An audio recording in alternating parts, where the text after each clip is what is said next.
Hand over all your client files, right now. I looked up from my laptop to see Devin standing in my doorway, his 6'4" frame blocking most of the light from the hallway. His normally composed face had twisted into something ugly, part rage, part triumph. The meeting I'd been scheduled to attend with our biggest client had been mysteriously canceled 10 minutes earlier. Now I understood why. Every file, every note, every strategy document, all of it, he continued, stepping into my office without waiting for an invitation. My heart hammered against my ribs, but I kept my expression neutral as I stood up. 5 years of building something from nothing flashed before my eyes. Late nights, missed dinners, international calls at 3 a.m. I'd generated over $40 million in revenue from the relationships I'd cultivated. Of course, I said, my voice steadier than I felt. I pulled open my filing cabinet and began removing folders. Blue Mountain Hotels, Next Gen Pharmaceuticals,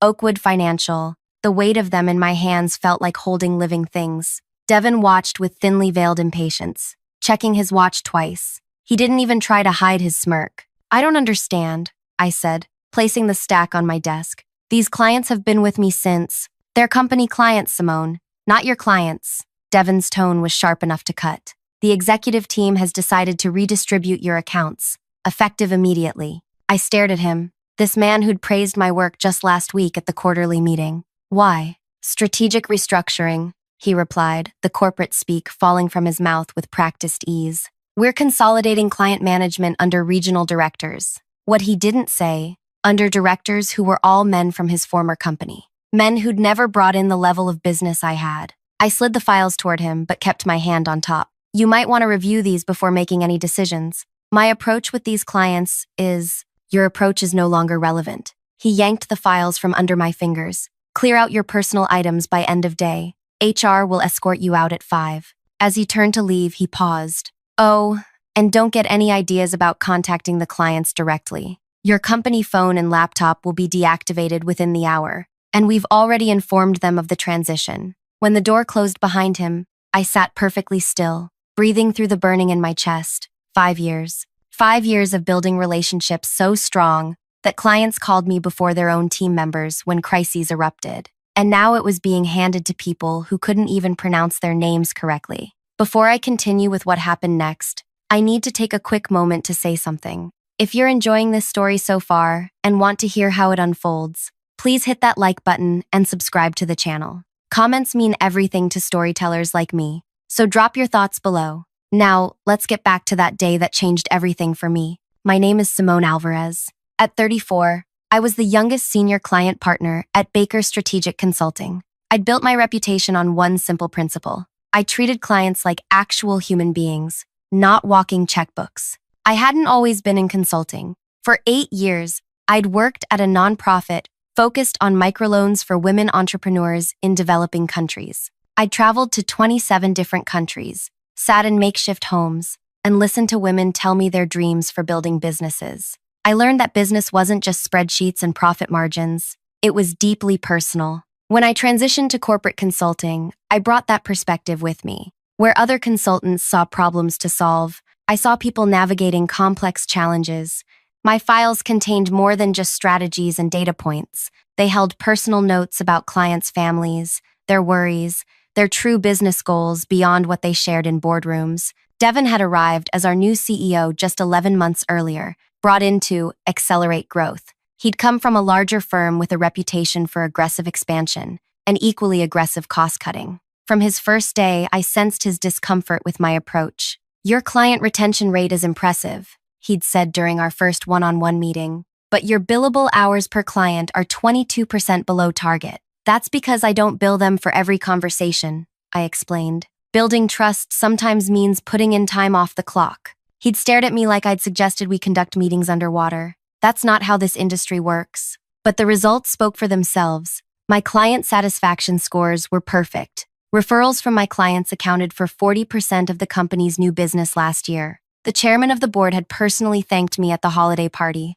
None of that mattered to Devin, who saw my methods as inefficient and my close client relationships as a threat to the company's control. As I packed up my personal items, framed photos, a potted plant from my assistant, a collection of thank you cards from clients, My phone buzzed with a text from Layla, our HR director. Devin just canceled all your client meetings for the next 2 weeks. Says you're taking personal leave. What's happening? My hands froze over the box. They weren't even waiting until tomorrow to start erasing me. I typed back, he's redistributing my clients. I'm out. 3 dots appeared, disappeared, then reappeared. Finally, that's insane. The board approved this? Doubt it. Strategic restructuring, apparently. I finished packing, then sat down at my computer. I had less than an hour before my access was cut off. I couldn't download client files that would violate my contract, but there was nothing preventing me from sending a simple email to myself. I opened a blank document and began typing from memory. Not strategies or proprietary information, just a list of names. Every client contact I'd worked with over 5 years. Their roles, their communication preferences, the challenges they'd shared with me in confidence. The things that couldn't be gleaned from a file but made all the difference in serving them effectively. I just hit send when my screen went black. They'd moved faster than expected. Walking out of the building that afternoon felt surreal. Security didn't escort me. Apparently, Devin hadn't bothered to alert them, but Layla met me at the elevator. "This is wrong," she whispered, hugging me goodbye. "Everyone knows it. It's business," I replied, the words tasting bitter. "No," she said firmly. "It's ego, and it's going to backfire." I didn't know then how right she would be. At home, I poured a glass of wine and sat on my balcony, watching the sunset paint the city gold. The shock was wearing off, replaced by a hollow ache. Those clients weren't just accounts to me. I knew which ones were fighting for their jobs, which ones had children with health problems, which ones took calls at odd hours because they were caring for aging parents. Devin and his team would discover quickly that my files contained detailed strategies, thorough analysis, and clear recommendations. What they wouldn't find were the keys to the relationships I'd built, the small details that made clients feel seen, understood, and genuinely supported. My phone rang, a number I didn't recognize. I let it go to voicemail, then another call, and another. By 9 that evening, I had 17 missed calls, 6 from unknown numbers, the rest from people at Baker, Devin, the COO, 2 board members. I turned off my phone and went to bed. When I woke and checked my email, my inbox had exploded. Subject lines ranged from "urgent call needed" to "please contact immediately" to one that simply read "disaster." The message that caught my attention came from Bridget Marshall, CFO at Blue Mountain Hotels, our largest client. "Simone, heard about the change. Extremely concerned. Can we talk?" My personal number, 555-0187. I hesitated, my finger hovering over her number. My employment contract had a non-solicitation clause. I couldn't reach out to clients for a year after leaving, but there was nothing preventing them from reaching out to me. I called Bridget. "Thank goodness," she answered on the first ring. "What in the world is happening over there?" "Strategic restructuring," I said, unable to keep the irony from my voice. "That's not what I've heard," she replied. "Rumor is Devin's consolidating power by placing his former colleagues in control of major accounts." That aligned with my suspicions, but hearing it confirmed sent a fresh wave of anger through me. "I can't comment on internal matters." "Well, I can comment on our contract," Bridget said. "We signed with Baker because of you, Simone. You know our business inside and out." This morning, I received an email introducing someone named Bradley as our new primary contact, a person I've never met who apparently specializes in hospitality. He's requested a meeting to review our current strategy. My stomach twisted. Bradley Davidson, one of Devin's former colleagues who joined 3 months ago. He'd spent exactly 2 years at a mid-tier hotel chain before becoming a consultant. "I have to work with whoever Baker assigns," I said carefully. "No, actually, you don't," Bridget replied. "Our contract has a key person clause. Section 12.4 specifically names you as essential personnel." I nearly dropped the phone. I'd forgotten about that clause, something the company's previous CEO had agreed to for our top 5 clients. "If you're removed from our account without our consent," Bridget continued, "we can terminate without penalty." The implications hit me like a physical blow. Blue Mountain represented nearly $5 million in annual revenue for Baker. If they walked, "I need to think," I said. "This is complicated." "It's about to get more complicated," Bridget replied. "I'm not the only client who's upset. Tracy from NextGen called me this morning. So did Michael from Oakwood. By noon, I had received calls from executives at 7 different client companies. All expressed the same concern. They'd built relationships with me, trusted my guidance, and were uncomfortable with sudden changes. 3 had key person clauses in their contracts. I spent the day alternating between anxiety and a growing sense of vindication. My phone continued to ring with calls from Baker. The number of voicemails and texts had grown to 38.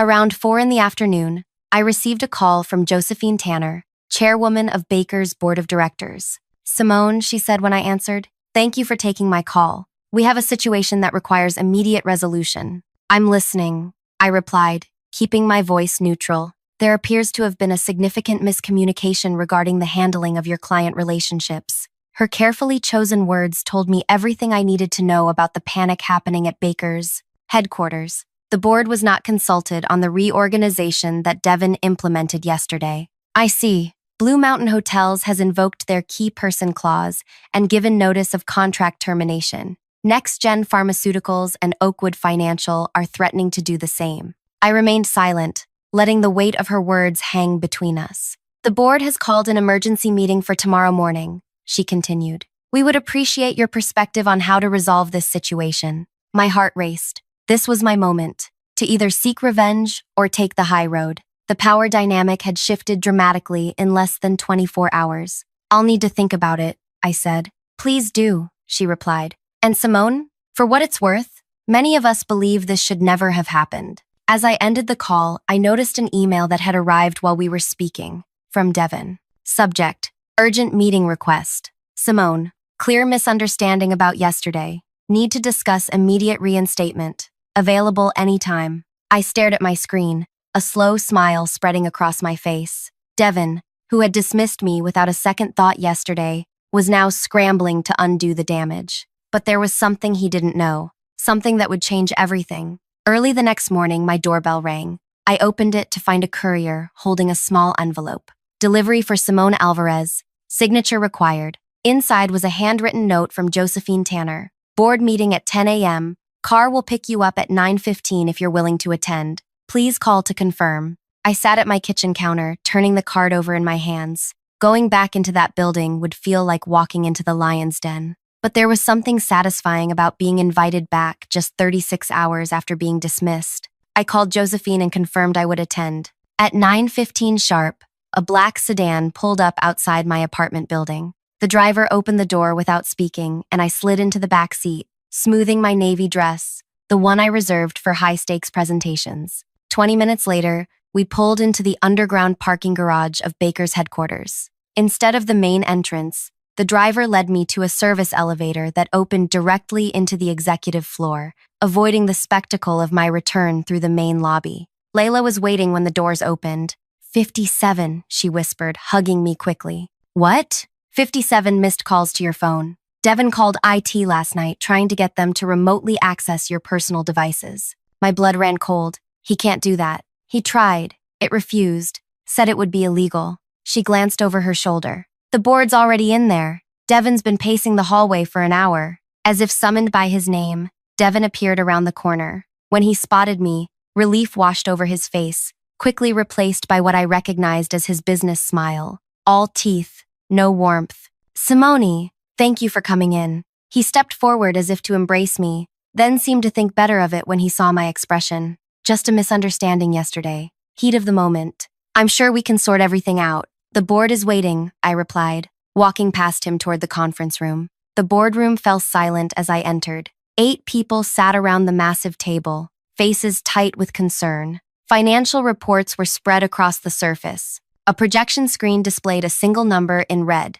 negative 18.4%. "Our stock price dropped since market open," Josephine explained, following my gaze. "Word got out about Blue Mountain's contract termination." I took the empty seat she indicated, directly across from Devon. His confident facade had slipped, revealing something closer to desperation. "Thank you for coming, Simone," Josephine began. "The situation is critical. Beyond the 3 clients you're aware of, we've received concerned calls from 7 others. All are requesting clarity on their account management." Devon leaned forward. "Which is why we're prepared to offer you an immediate reinstatement. Same clients, same compensation package, plus a retention bonus of..." Devon, Josephine cut him off sharply. We agreed the board would lead this discussion. He sat back, jaw tight. Before we discuss any potential resolution, I said, I'd like to understand what happened. Was this restructuring approved by the board? Uncomfortable glances circled the table before Josephine answered.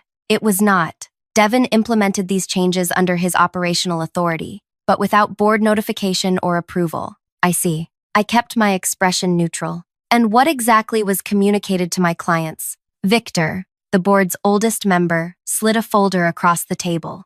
Email communications sent yesterday morning. Standard transition language. I opened the folder to find printouts of emails sent to my clients. My eyes scanned the text, anger building with each word. As part of our commitment to providing specialized industry expertise, I read aloud, your account will now be managed by a dedicated team with deep sector knowledge. This implies I lacked expertise in their industries. No one responded. I continued reading. We've appreciated Simone's contributions and wish her well in future endeavors. This suggests I left voluntarily. Devin shifted uncomfortably. Standard transition language. It's deliberately misleading, I countered.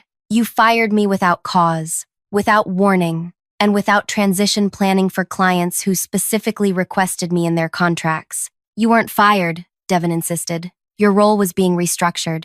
My access was cut off while I was still in the building. My personal items were packed in boxes when I returned from lunch. How would you define that? Before he could answer, the boardroom door opened. Warren, the company's general counsel, entered with a grim expression. Oakwood Financial just sent formal notice. They're invoking their key person clause and terminating their contract, effective immediately. The room erupted in murmurs. Oakwood represented another $3.8 million in annual revenue. That's 2 of our 5 largest clients gone in less than 48 hours, Victor said, voice tight with anger. Next Gen will make it 3 if we don't act immediately. All eyes turned to me. We're prepared to offer you not just reinstatement, but a promotion, Josephine said. Senior Vice President of Client Relations, reporting directly to the board, full autonomy over your client relationships. It was everything I would have wanted a week ago. More responsibility, more authority, protection from Devin's interference.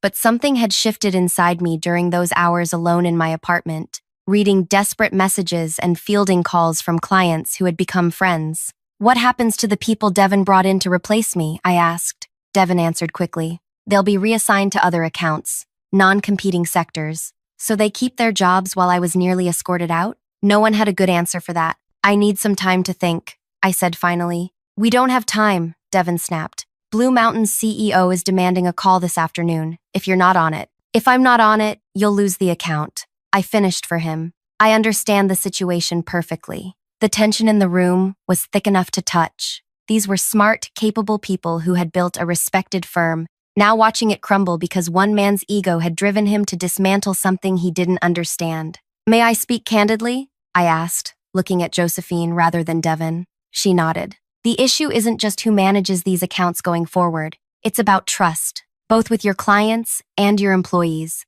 These clients trusted me because I built relationships with them as people, not just as sources of revenue. I knew about their children's soccer games and their parents' health challenges. I remembered which ones couldn't eat shellfish and which ones needed meeting materials a full week in advance because they processed information differently. I paused, making eye contact with each board member. Those details aren't in my files because they're not billable strategy work. They're human connections. But they're why those clients call me at 9 p.m. when a crisis erupts instead of waiting until morning. They're why they recommend us to their colleagues. They're why our retention rate is double the industry average. The room had grown utterly still.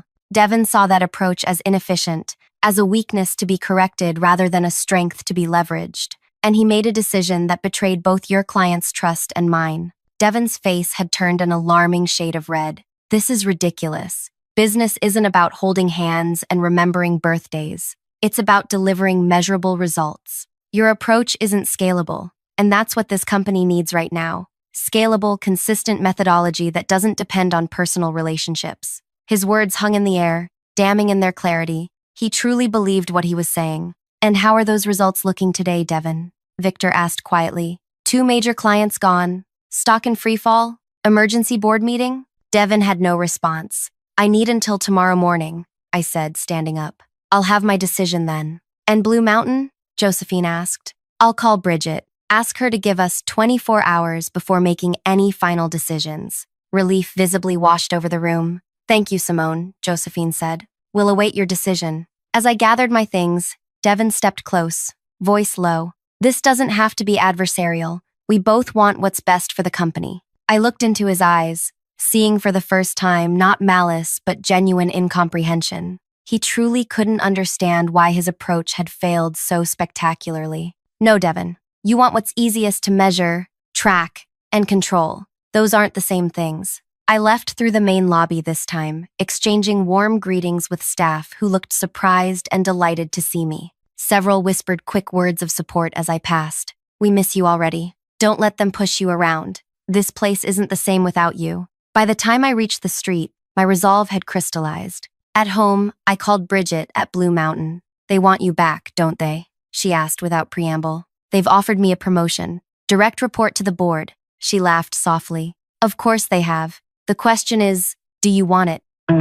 I hesitated. I'm not sure yet. Would you be willing to hold off on any final decisions until tomorrow? For you? Absolutely. Though I should warn you, I've had 3 calls from competitors since we gave notice. Everyone wants Blue Mountain's business. I appreciate the time, Bridget. After we hung up, I made similar calls to my other key clients, asking for 24 hours before they made irreversible decisions. All agreed readily. Then I turned to the stack of messages I'd been avoiding. 7 different consulting firms had reached out, having heard through the industry grapevine that I was suddenly available. 2 were Baker's largest competitors. Their offers were generous, clearly designed to capitalize on Baker's vulnerability. But it was the last message that captured my attention. From Lucas Zhang, former client and now CEO of a rapidly growing investment firm. Heard what happened. Their loss, potentially our gain. I've been waiting for the right person to lead our advisory division. That person is you. Name your terms.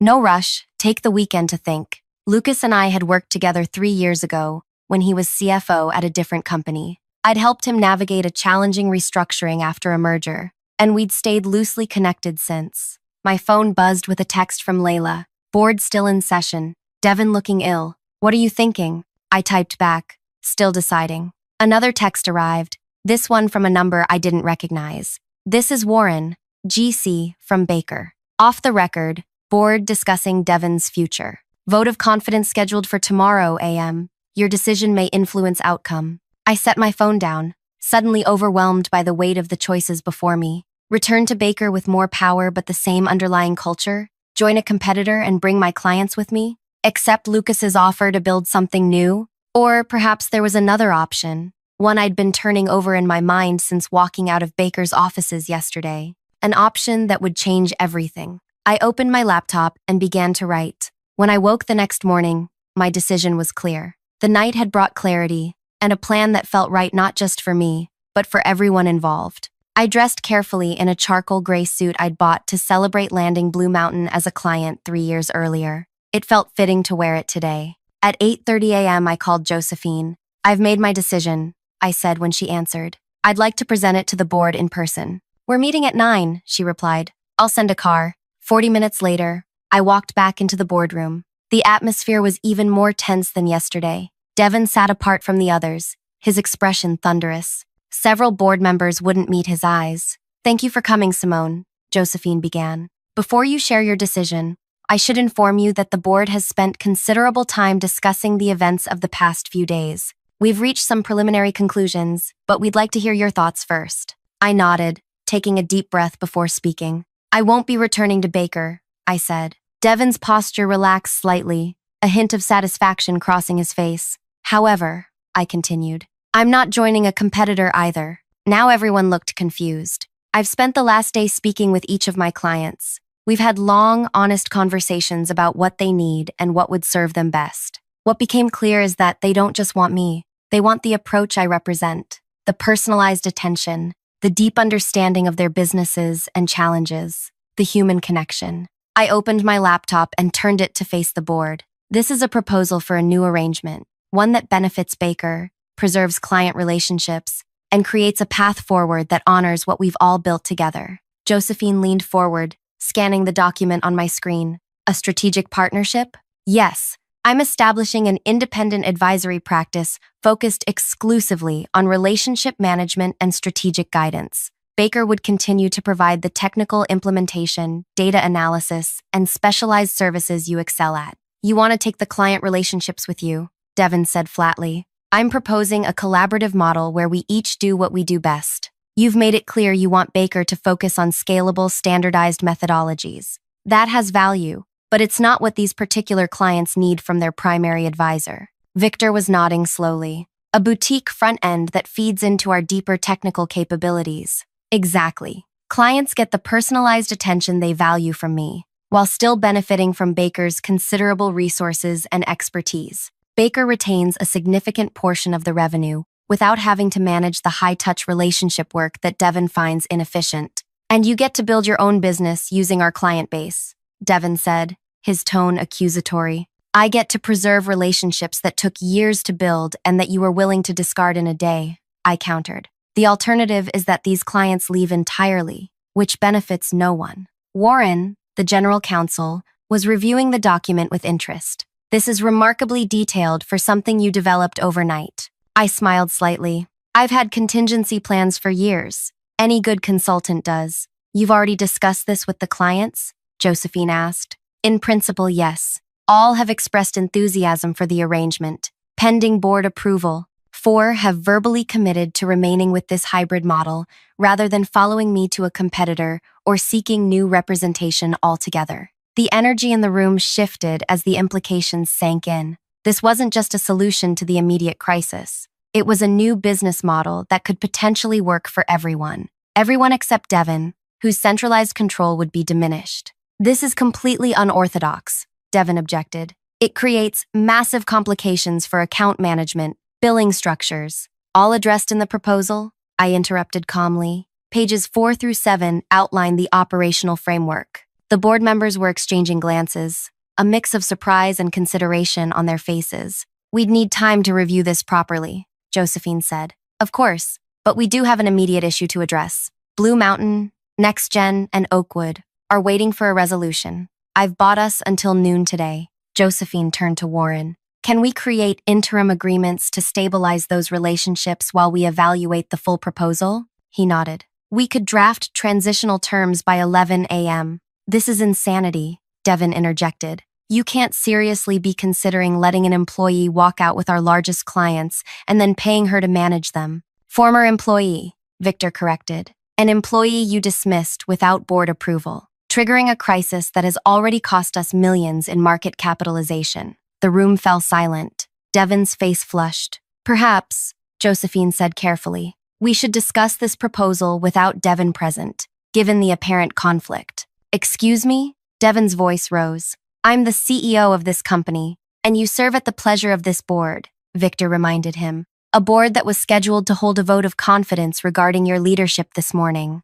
I felt a twinge of sympathy for Devin as he looked around the table, seeing the united front against him, but only a twinge. He had created this situation through his own arrogance and refusal to value what he couldn't quantify. I'll step out to give you privacy for your discussion, I said, standing. Thank you, Simone, Josephine replied. We won't keep you waiting long. In the hallway, Layla was hovering nearby, pretending to organize files at a cabinet. Well, she whispered. They're discussing it, I said quietly. Devin's not happy. She glanced at the closed door. He's been impossible since yesterday, blaming everyone but himself. 20 minutes later, the boardroom door opened. Josephine emerged alone. The board has reached a unanimous decision, she said. We'd like to move forward with your proposal, with some minor adjustments to the financial terms. Warren is drafting the interim agreements now. My heart leapt. And Devin? Devin has been asked to take a leave of absence while the board evaluates his position. Victor will serve as interim CEO. It was more than I'd expected, and exactly what Baker needed. I'll call the clients immediately, I said. Josephine squeezed my arm. Thank you, Simone. Not just for this solution, but for showing us what we nearly lost. Over the next 4 hours, events moved with dizzying speed. Warren drafted interim agreements that all 3 key clients accepted immediately. I called each personally, explaining the new arrangement. Their relief was palpable. I knew you'd find a way forward, Bridget told me. This actually gives us the best of both worlds, your personal attention and Baker's resources. By mid-afternoon, Baker's stock had stabilized as rumors of a solution spread through the market.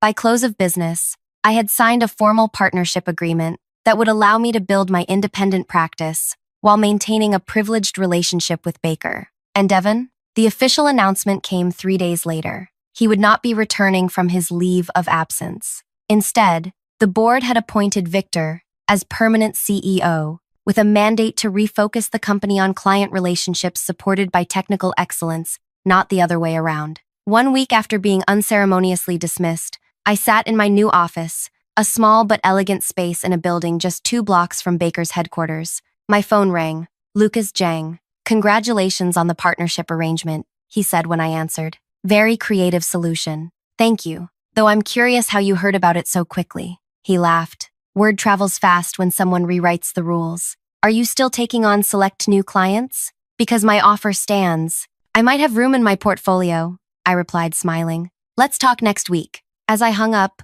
my assistant, yes, I'd already hired one, appeared at my door. "Your 2 p.m. is here, and this just arrived for you." She handed me a small envelope. Inside was a handwritten note from Josephine. "Devin cleared out his office today. Thought you might like to know that when he opened the client files you left, he finally understood. Too late for him, but not for Baker. We're grateful. Jay." I smiled, tucking the note into my desk drawer. My revenge hadn't required sabotage or public humiliation. It hadn't needed grand gestures or scorched earth. It had simply required patience and letting nature take its course, allowing Devin to discover for himself that true client relationships couldn't be reduced to formulas or transferred like assets on a balance sheet. By trying to standardize something inherently human, he had destroyed the very thing he sought to control. Later that afternoon, I walked to my first client meeting as the founder of Alvarez Advisory Partners. The sign on the door was still temporary, a printed paper taped to frosted glass, but it represented something permanent, the validation of an approach that valued human connection as the foundation of business success. My phone buzzed with a text from Bridget. Board approved the expanded contract. Dinner to celebrate next week, and another from Victor. First week as CEO nearly done. Already implementing the relationship. Focus strategies you recommended. Coffee soon to discuss? I smiled, slipping my phone back into my pocket as I prepared to greet my client. In the end, my best revenge wasn't taking Baker's clients or celebrating Devin's downfall. It was creating something new that honored what I had always known to be true. In business, as in life, relationships are everything. Numbers matter, but people matter more. And some lessons can only be learned the hard way. If you found this story meaningful, please hit that like button and subscribe to hear more authentic workplace stories. Have you ever had to stand your ground when someone undervalued your approach? Share your experience in the comments. I read every single one. Until next time, remember that your unique approach isn't something to apologize for. It might just be your greatest strength.